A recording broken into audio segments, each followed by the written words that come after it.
Good day everyone, especially sa ating mga kapangarap at minsan pa nawa ang i-share ko pang sa inyo ay maging aral at ito ay may matutunan. Salamat po. Magandang araw sa inyong lahat. Kamusta kayo? Sa pagkakataong ito ay tatalakayin natin may ginawa akong reflection paper para sa ating topic na visible sin, hidden sin, at saka little sin. So, tatalakayin natin siya ngayon kung ano yung natutunan ko sa topic na to. Maaaring hindi natin napapansin yung mga kasalanan natin, pero importante rin na ito ay ma-acknowledge natin or malaman natin. Sa ating pang-araw-araw na buhay, madalas tayo mag-focus sa kasalanan na madaling makita ng iba. Pero, hindi lamang dapat yun ang ating bantayan. May mga bagay din tayong ginagawa na hindi pinapansin ng iba pero nakakasama rin sa ating. Ang point dito is may mga kasalanan tayo na sa atin lang, sa isip, na may mga gusto tayong sabihin sa isang tao o nasisiraan natin yung isang tao.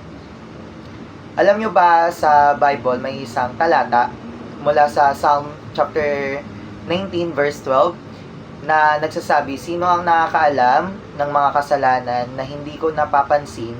Linisin mo ako sa mga kasalanan hindi ko na napapansin. Ito ay nagpapakita na mahalaga rin na linisin tayo ng Diyos mula sa kasalanan na hindi natin napapansin. Huwag din natin kakalimutan yung mga maliliit na bagay na maaaring makasama rin sa atin. Kadalasan iniisip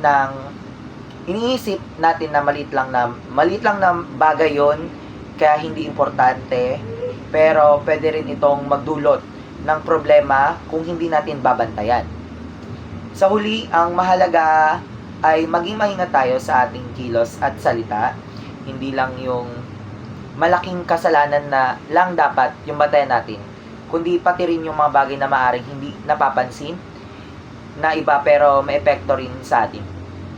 Sana sa pamamagitan ng pagsasariwa sa mga salita ng Diyos sa Biblia at pag-isip sa ating mga ginagawa, mas mapapanatag tayo at mas magiging maingat at sa paglalakbay sa buhay. Maraming salamat sa oras ninyo sa panonood na ito.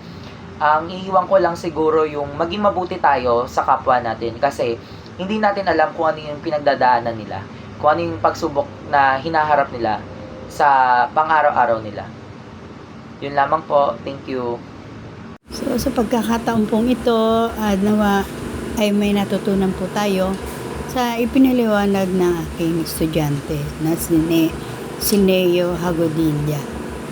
So maraming salamat po at nawa to God be the glory, be a blessing to everyone, and remember that Jesus loves you so much. God bless everyone.